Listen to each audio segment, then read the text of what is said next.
लेकिन कुछ ही पलों बाद वह आवाज आना बंद हो गई।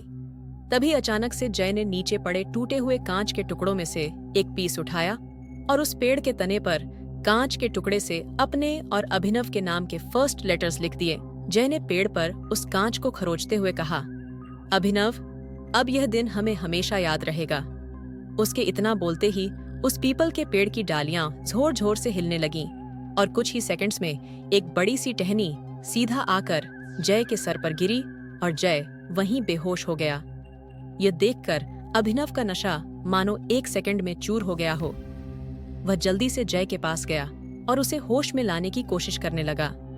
तभी अभिनव को अपने पीछे से एक आवाज आई, मानो पेड़ से कुछ नीचे गिरा हो। अभिनव ने जैसे ही पीछे मुड़कर देखा, उसके पैरों तले जमीन खिसक गई। उसके ठीक पीछे एक काली सी परछाई थी, जिसकी 2 नीली आंखें अंधेरे में चमक रही थीं। अभिनव को अपनी नजरों पर विश्वास ही नहीं हो रहा था। अभिनव को लगा कि जो भी उसके पीछे है वह कोई न कोई सुपरनैचुरल क्रीचर है। वह जैसे ही उस जीव से दूर जाने के लिए भागा, उस जीव ने उस पर हमला कर दिया। उसके बड़े बड़े नाखून अभिनव की पीठ में घुस गए, लेकिन चीखता हुआ अभिनव जैसे तैसे उस जीव की पकड़ से छूटा और वहां से दूर भाग गया। दूर जाकर अभिनव ने देखा कि वह जीव एक काली परछाई में बदल गया है और वह बेहोश पड़े जय के मुंह के अंदर घुस गया। और तभी अचानक जय अपनी बेहोशी से उठ खड़ा हुआ। अभिनव दूर से उसका नाम बार बार पुकार रहा था, पर जय मानो सुन्न होकर एक ही जगह पर खड़ा था।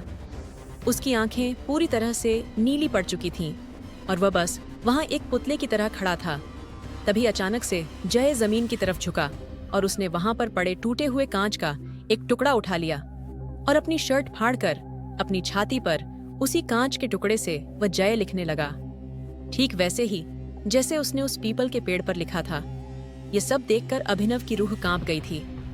सुबह के 5 बज चुके थे और समुद्र के ऊपर से अब सूरज उगता दिखने लगा था। जय के ऊपर जैसे ही सूरज की रोशनी गई, जय अचानक से होश में आ गया। ऐसा लग रहा था कि जैसे उसे अपने साथ हुई कोई भी चीज याद नहीं थी और वह अपने सीने पर बने घाव को देखकर बहुत ज्यादा घबरा गया था। उसके बाद वह दोनों चुपचाप अपने घर चले गए। उस दिन शाम होते ही जय की तबीयत खराब होने लगी। जय अपने बिस्तर पर लेट तो, पर उसे बिल्कुल भी नींद नहीं आ रही थी। उसके दिमाग से उस जीव की शक्ल निकल ही नहीं रही थी। तभी जय को अपने कमरे से किसी के गुर्राने की आवाज आने लगी। आवाज ठीक वैसे ही थी जैसी उन्हें कल उस पेड़ के पास से आ रही थी। जय इतना घबरा गया कि उसने डर के मारे अपनी आंखें बंद कर लीं और चादर को अपने मुंह पर चढ़ा लिया। कुछ ही पलों बाद वह आवाज वापस आना बंद हो गई और कमरे में एक सन्नाटा हो गया। जय का डर थोड़ा कम हुआ तो उसने अपने चेहरे से उस चद्दर को हटा लिया